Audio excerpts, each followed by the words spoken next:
Subscribe کیجئے ہمارے channel شاہد رضا اشرفی official کو اور بیل آئیکن کو پریس کیجئے جس سے آپ کو نئے نئے ویڈیو کی نوٹیفیکیشن ملتی رہے۔ تو ناظرین السلام علیکم ورحمۃ اللہ وبرکاتہ۔ آج کا بیان حضرت مفتی سلمان اظہری کا بیان رہے گا کہ ہمارا اسلام کیا سکھاتا ہے اور مسلمانوں کو اب کیا کرنا چاہیے اس ماحول کے حساب سے۔ تو پورا بیان ضرور سنیں اور اس پر عمل بھی کریں۔ اور ناظرین آپ سے درخواست ہے کہ ہمارے چینل پر اگر نئے ہیں تو ضرور سبسکرائب کریں۔ روزانہ اسی طریقے کی ویڈیو آئیں گی جو آپ کے لیے فائدہ ہو، ہمارے لیے فائدہ ہو۔ تو چلیے بیان شروع کرتے ہیں، پورا بیان ضرور سنیں۔ تبلیغ ہو اور برائیوں سے لوگ بچیں۔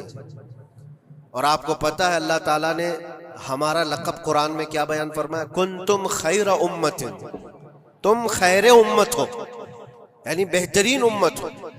اخرجت للناس، لوگوں میں اللہ نے تم کو سب سے بہترین امت بنایا، لیکن وجہ کیا ہے؟ کس وجہ سے تمہیں خیر امت کہا گیا؟ آگے خود اللہ تعالیٰ قرآن میں فرماتا ہے کنتم خیر امت اخرجت للناس تأمرون بالمعروف وتنہون عن المنکر، تم لوگوں کو اچھائی کا حکم دیتے ہو اور برائیوں سے روکتے ہو۔ یہ ہمارا خاصہ ہے، یہ ہماری اسپیشیلٹی ہے۔ اچھائیوں کی تعلیم دینا، اس کی ترغیب دینا، اس کی تبلیغ کرنا، اس کو پھیلانا، یہ اسلام کا نظام ہے۔ اور برائیوں سے روکنا، یہ اسلام کا نظام ہے۔ اور خیر امت ہونے کے سبب آپ کو یہ کام کرنا ہی ہوگا۔ لوگ اگر یہ سمجھتے ہیں کہ یہ صرف مولانا لوگوں کا کام ہے یا مبلغ کا کام ہے، مائک ملے گا تو ہی تبلیغ کرے گا، نہیں۔ ہر مسلمان کی ذمہ داری ہے کہ وہ خیر کو اپنی طاقت کے مطابق لوگوں میں پھیلائے، اور برائی دیکھے تو اس کو روکے۔ اور برائی دیکھ کر کے خاموش رہنے والے کا وہی انجام ہے جو برائی کرنے والے کا انجام ہے۔ ایک حدیث میں ملتا ہے جبرائیل علیہ السلام ایک بستی پر عذاب نازل کر چکے تھے اللہ کے حکم سے۔ وہ بستی گنہگار تھی بہت، لیکن اس میں ایک نیک بندہ تھا، بہت پرہیزگار تھا، کبھی گناہ نہیں کیا تھا اس نے۔ انہوں نے اللہ کی بارگاہ میں پوچھا جبرائیل نے کہ مولا اس بستی میں ایک نیک بندہ بھی ہے، اس کا کیا کیا جائے؟ اللہ تبارک و تعالیٰ کا حکم جلال تھا کہ اس کو بھی اسی میں تباہ کر دو، عذاب میں اس کو بھی گرفتار کر دو۔ عذاب اس پر بھی آیا۔ جبرائیل علیہ السلام کافی دنوں کے بعد پھر رب تعالیٰ کی بارگاہ میں پوچھتے ہیں کہ اس کا کیا قصور تھا؟ وہ تو تیرا عبادت گزار بندہ تھا، نیکوکار تھا، گنہگاروں پر عذاب آیا، لیکن اس پر کیوں آیا؟ اللہ نے فرمایا وہ نیک تو تھا، لیکن اس کی آنکھوں کے سامنے برائیاں ہوتی تو اس کو کچھ فرق نہیں پڑتا تھا، یہ دیکھتا اور خاموش رہ جاتا تھا۔ تو گناہ کرنے والوں کا اور برائیوں کا اڈا سجانے والوں کا جو انجام ہے وہ دیکھ کر خاموش رضامندی رکھنے والوں کا بھی وہی انجام ہے۔ اس لیے امت کی ذمہ داری ہے یہ کہ آپ اپنے ارد گرد اگر برائیاں دیکھیں اور غلط بات دیکھیں تو اس کو روکیں، اور روکنے کی آپ کے پاس جیسی طاقت ہو، زبان سے روک سکتے، زبان سے، ہاتھ سے روک سکتے، ہاتھ سے۔ یہ دونوں کی طاقت نہیں ہے تو دل میں برا جان کر اس جگہ سے اٹھ جاؤ، اس جگہ کا بائیکاٹ کرو۔ یہ تو کم سے کم کر ہی سکتا ہے انسان۔ ہو سکتا ہے آج کے دور میں ہاتھ کا استعمال تمہارے لیے بہت مصیبت بن جائے، تمہارا اس کے اوپر حکم نہیں چلتا ہو، زبان کا استعمال نہیں کر سکتے ہو، مجبور ہو، تو اس میں کیا مجبوری ہے کہ اپنے دل سے برا جان کر کے اٹھو۔ اور یہ بھی نہیں کرتا تو سمجھ لو کہ ایمان کا آخری حصہ بھی اس کے دل سے چلا گیا۔ ایمان جس کے پاس تھوڑا سا بھی باقی ہے وہ برائیوں کو دیکھ کر کے وہ برانگیختہ ہوگا، اس کی طبیعت برائیوں کو دیکھ کر کے ماننے کو کبھی تیار نہیں ہوگی۔ اس لیے خیر امت کا جو سٹیٹس ہے اس کو مینٹین کرنا ضروری ہے۔ یہی تو بات ہے میرے عزیزو، ہزار طرح کی مصیبتیں آئیں ہم پر، لیکن ہم اس مشن کو نہیں چھوڑ سکتے جو ہمارے ایمان کا حصہ ہے، جو ہمارے ایمان کا حصہ ہے۔ ہمیں جو برائی نظر آئے گی اس پر بولنا ہم پر واجب ہے، اور اس پر بھی خاموش اور مصلحت کی اور حکمت کی بات کر کے اس کے بہانے سے گوشہ نشین ہو جانا یہ امت کی ذمہ داری نہیں ہے۔ یہ تو راستہ تلاش کرنے اور بہانے کی بنانے کی ذمہ ایک سوچ ہے۔ باقی ہر عالم دین ہو، ہر مومن ہو، برائی کو دیکھے تو اس کا اظہار کرے اور لوگوں کو روکنے کی کوشش کرے۔ ایک بات اور میں بتاؤں، معاشرے میں کچھ سود خور ہیں، کچھ شرابی ہیں، اور ان کے متعلق ایسا ہے کہ وہ اچھا اثر اور رسوخ رکھتے ہیں۔ ہمارے علاقے میں ایک مرتبہ ایسا ہوا تھا کہ مجھے ایک جگہ تقریر کے لیے بلایا گیا اور کہا گیا پہلے ہی سے کہ یہاں پر سود کا کاروبار زیادہ چلتا ہے، آپ اس پر برائے کرم کچھ نہ بولیں، کیونکہ ہمارے محلے کے بڑے بڑے ذمہ دار لوگ جو ہیں وہ سب اس کاروبار میں مصروف ہیں، آپ سود پر کچھ نہ بولیں، باقی آپ کی ہر تقریر سننے کو تیار ہے۔ میں نے اس دن قسم کھا لی، پورا 1 گھنٹہ سود پر ہی میں نے بیان کیا۔ نہیں بلانا اس کے بعد نہ بلاؤ، لیکن ہم سمجھوتا اس بات پر نہیں کرتے کہ تمہاری طبیعت دیکھ کر کے بات کریں، ہم رسول اللہ کی شریعت دیکھ کر بات کریں۔ دین کا یہ حق ہے کہ وہ برائی کو دیکھے تو اس کا اظہار کر کے منع کرے۔ مخالفت ہوگی، ہمیں پتہ ہے، برائیاں کرنے والے کریں گے، لیکن یہاں پر ایک بات مجھے یاد آتی ہے، اس بزم میں مقصود ہے اصلاح مفاسد۔ نشتر جو لگاتا ہے وہ دشمن نہیں ہوتا۔ ڈاکٹر تمہاری پھوڑی کو اگر کاٹتا ہے چاقو سے تو وہ قاتل نہیں ہے، وہ کلر نہیں ہے، وہ تمہارے جسم سے پھوڑی کو کاٹ رہا ہے، وہ ناسور کو نکال رہا ہے۔ تمہارے اندر برائی کو اگر ہم روک رہے ہیں، برا تھوڑی دیر کے لیے لگے گا۔ اسی لیے میں اکثر ایک جملہ کہتا ہوں، بخار کی دوا کڑوی ہوتی ہے، نگل لو تو فائدہ ہے۔ ظاہر سی بات ہے تمہارے اندر کچھ برائیاں ہیں، اگر ہم نے اس کو کہا، انگلی رکھی، تو ہو سکتا ہے آپ ہم کو علماء کی فہرست سے ہی ہٹا دیں گے، کہیں گے یہ مولانا ہی نہیں ہے، یہ عالم ہی نہیں ہے، کیونکہ طبیعت جلدی کسی کو ایکسپٹ نہیں کرتی۔ برائیوں سے روکنا ایک بہت بڑی ذمہ داری ہے۔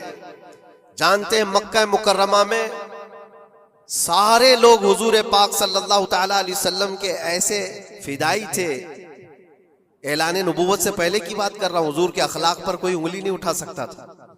جتنی اچھائیوں کا حضور نے حکم دیا سب کو وہ ایکسپٹ بھی کرتے تھے، مانتے بھی تھے، لیکن جہاں برائیوں کے لیے روکا کہ یہ غلط ہے، اس کو ایکسپٹ کرنے کو طبیعت نہیں مانتی۔ اتنے سالوں سے ہم کرتے آ رہے ہیں، ابھی آپ آ کر روک رہے ہیں، یہی تو دشمنی شروع ہوئی۔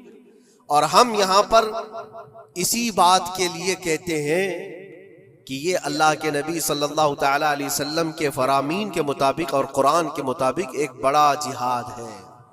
برائیوں سے لوگوں کو بچانا، روکنا اور اپنے نفس کو بچانا، یہی جہاد جس کے متعلق حدیث پاک میں ملتا ہے، رجعنا من الجہاد الاصغر الى الجہاد الاکبر۔ جو جنگ ہوتی ہے نا آمنے سامنے میدانوں میں، اس کو حضور نے فرمایا یہ چھوٹا جہاد ہے، اور برائیوں سے لڑنا یہ بڑا جہاد ہے۔ اپنے نفس سے لڑنا جو برائیوں کی طرف ہمیں لے کر کے جاتا ہے، یا برائیوں سے روکنا کسی کو، یہ بڑا جہاد ہے۔ یہاں پہلوانی دکھانا، ایک دوسرے کو کشتی میں پچھاڑ دینا، یہ تو طاقت کا کھیل ہے، لیکن کسی کو برائیوں سے باز لے کر کے آ جانا، یہ بہت بڑی طاقت کا مظاہرہ کرنا ہوتا ہے، بہت بڑی۔ اگر تمہاری زبان سے کوئی بچ گیا برائیوں سے تو سمجھ لو کہ تم نے اس کے ساتھ ایک بہت بڑا کار خیر کیا ہے۔ اللہ کے نبی صلی اللہ علیہ وسلم فرماتے ہیں حضرت علی سے، یا علی لَأَن يَهْدِيَ اللَّهُ بِكَ رَجُلًا خَيْرٌ لَكَ مِنَ الدُّنْيَا وَمَا فِيهَا۔ اے علی، تمہارے ذریعے سے اگر ایک آدمی بھی سیدھے راستے پر آیا تو پوری دنیا کمانے سے بہتر ہے، تمہارے پوری دنیا سے بہتر ہے۔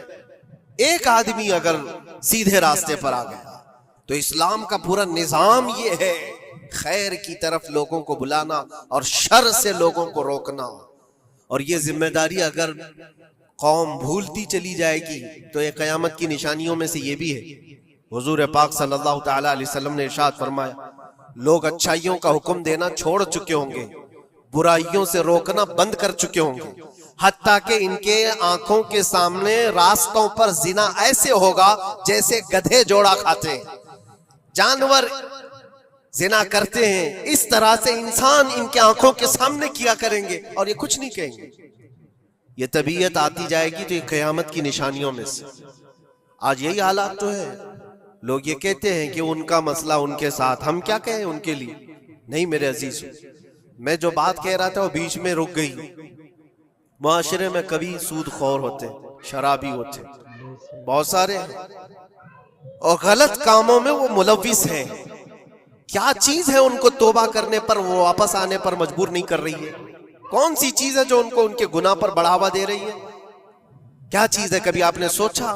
وہ چیز یہی ہے ہم سب کی. معاشرے میں اگر وہ غلط تھا تو ہم نے اس کے ساتھ دوستی ویسی ہی بنائی رکھی جیسے پہلے تھی. اس کو احساس ہونے ہی نہیں دیا کہ تو نے غلط کیا ہے یا غلط کر رہا ہے.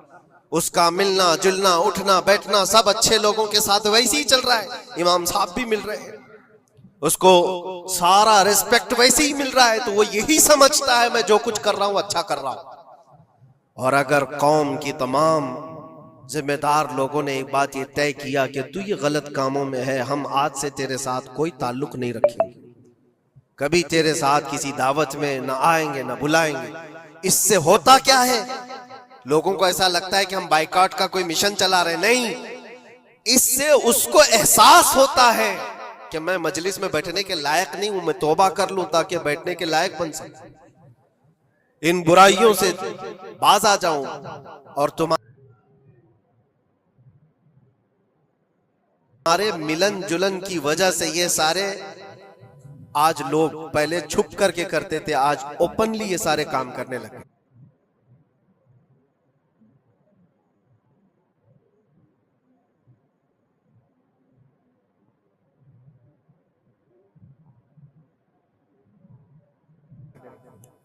لوگ جو ہے پہلے ڈرتے تھے کہ قوم میں لوگوں کو پتا چل جائے میرا دھندا کیا ہے.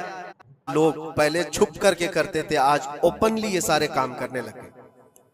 لوگ جو ہے پہلے ڈرتے تھے کہ قوم میں لوگوں کو پتا چل جائے میرا دھندا کیا ہے تو پتہ نہیں میرے ساتھ لوگ کیسا سلوک کریں گے. آج وہ نڈر ہے، شیر ہے، کچھ نہیں ہوتا. آج لوگ جس کے پاس پیسہ زیادہ ہے اس کی عزت کرتے ہیں، اس کے ساتھ سانٹ گانٹ ویسی ہی ہوتی ہے، سب اچھے لوگ بھی اس کے یہاں آتے ہیں جاتے ہیں، سب ہوتا ہے. عزیزان گرامی وقار، برائیوں سے روکنے کا نظام جو ہمارا ختم ہوتا جا رہا ہے، یہ قیامت کی بڑی نشانیوں میں سے. آج آپ کی اور ہماری ذمہ داری اتنی تو ہے کہ ان محفلوں سے اپنے آپ کو دور کر لو جہاں یہ سارے کام ہو رہے ہیں. غلط جو بھی ہے اس کو تمہارا دماغ خود ہی پہچانتا ہے غلط کیا ہے. اللہ تعالیٰ نے اتنی ہدایت ہر بندے کو عطا کی، ہر بندے کو. اللہ نے قرآن میں فرمایا الم نجعل له عینین ولسانا وشفتین وہدیناہ النجدین. ہم نے دو چیزیں ایسی نہیں دی ہیں تمہیں جو خیر اور شر کو پہچانتی ہیں. ہر انسان، آپ کو کسی نے بتایا نہیں کہ آگ گرم ہوتی ہے، بچپن سے بتایا نہیں جاتا ہے. انسان اپنی خود تجربات سے یا دیکھ دیکھ کر کے سمجھتا ہے، وہ آگ میں ہاتھ ڈالتا نہیں ہے. کیا اس کی کوئی ٹریننگ دی گئی ہے بچپن سے کہ آگ میں ہاتھ ڈالنا نہیں چاہیے؟ تمہاری طبیعت نے خود ہی فیصلہ کیا ہے کہ یہ جلاتی ہے چیز، یہ گرم ہے، یہ نقصان دہ ہے. تو یہ ہدایت اللہ نے ہر بندے کو عطا کی ہے. کیا آپ نے اپنے بچوں کو یا آپ کو کسی نے بچپن سے سکھایا ہے کہ جو گندگی ہے، جو غلاظت ہے، پخانا ہو، گوبر ہو، یہ نہیں کھایا جاتا؟ یہ چیزیں سکھائی نہیں جاتی. انسان کی طبیعت میں ہے کہ اس کو ایکسپٹ نہیں کرتی طبیعت. دماغ خود ہی کہتا ہے یہ گندی ہے، یہ بری ہے. تو اتنی ہدایت تو اللہ کی طرف سے ہے خیر اور شر کو پہچاننے کی. اور کچھ ایسی باریکیاں ہیں جس کو علماء بیان کرتے ہیں، یہ برا ہے اور یہ اچھا ہے. عزیزان گرامی وقار، آج امت کی یہ بہت بڑی ذمہ داری ہے جس کو فراموش کیا جا رہا ہے. اس ذمہ داری کو ایسا نہیں ہے کہ صرف علماء نبھائیں گے، عوام الناس کو بھی اس ذمہ داری پر آنا چاہیے. آواز ہر برائی کے خلاف اٹھاؤ، اور یہاں تک کہ اس پر اگر تمہاری موت بھی آتی ہے تو وہ شہادت کی موت ہے، وہ شہادت کی موت ہے. برائیوں سے روکتے ہوئے اگر کوئی قتل ہو گیا یا اگر کوئی دنیا سے انتقال کر گیا تو اس کی موت کو شہادت کی موت قرار دیا گیا. یہاں تک کہ ایک حدیث میں یہ بھی ملتا ہے کہ کوئی بندہ حضور پاک صلی اللہ تعالی علیہ وسلم کے بتائے ہوئے تعلیمات کو لوگوں تک پہنچانے کا سفر کر رہا تھا، لوگوں کو اچھائیوں کا حکم دینے کا سفر کر رہا تھا، برائیوں سے روکنے کا سفر کر رہا تھا. اس دوران اس کا انتقال ہو گیا تو حضور فرماتے ہیں اس کا درجہ نبیوں اور شہیدوں کے بیچ میں ہوگا قیامت کے دن. اس کو درمیانی حصے میں رکھا جائے گا نبیوں اور شہیدوں کے بیچ میں، کیونکہ ایک بہت بڑی ذمہ داری اٹھا کر چل رہا ہے وہ، بہت بڑی ذمہ داری. اب یہ ضروری نہیں آج مجھے یہ مائک ملا یا کوئی بہت بڑا پلیٹ فارم ملا جو مجھے لوگ سن رہے ہیں. ہماری ذمہ داری بڑی ہے.